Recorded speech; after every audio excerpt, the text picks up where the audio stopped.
Teman-teman pernah mancing di danau? Ikan di permukaan itu mudah tertangkap, tapi ikan yang di dasar sering lewat tanpa tersentuh pancing, tidak tersentuh jaring. Nah, sistem pajak kita ini juga seperti itu. Mereka yang mudah dilacak di permukaan justru yang paling sering ditarikin. Sementara yang bersembunyi di kedalaman lolos dari jaring. Nah, ini udah saatnya kita mengubah strategi. Jangan hanya memancing di permukaan yang sudah mudah diambil, tapi menyelam lebih dalam. Mengapa yang mudah selalu jadi sasaran? Jadi gini, sistem pajak kita ini memang dirancang untuk mudah melacak mereka yang tertib. Pegawai dengan slip gaji, UMKM dengan pembukuan rapi, pekerja lepas yang rajin laporkan penghasilan. Mereka ini seperti ikan di permukaan, terlihat jelas, mudah dijangkau. Jadi ketika negara butuh tambahan penerimaan, solusinya hampir selalu sama, menambah beban bagi yang sudah patuh atau menaikkan pajak untuk publik luas seperti PPN atau PBB. Padahal beban ini justru yang paling mencekik kelas menengah ke bawah. Jadi keluhan ini sangat wajar.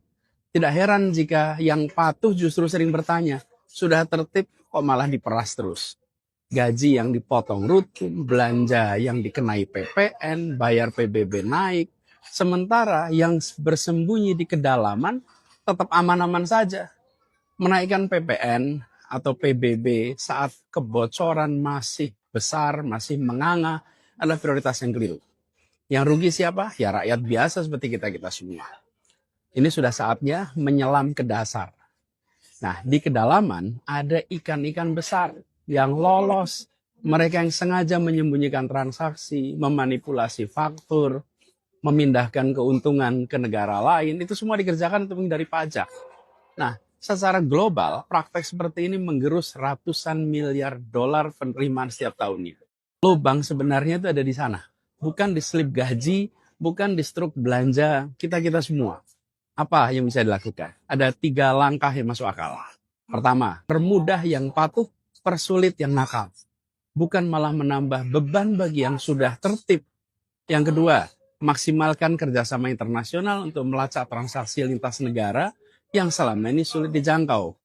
Yang ketiga, perbaiki sistem deteksi supaya yang sembunyi di kedalaman bisa terjaring.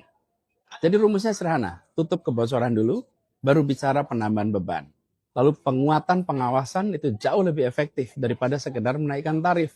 Dan hasilnya bisa langsung kita rasakan lewat pelayanan publik yang lebih baik. Ketika yang patuh terlindungi dan yang nakal ditertibkan, maka kita bisa mengatakan bahwa pajak kita berkeadilan.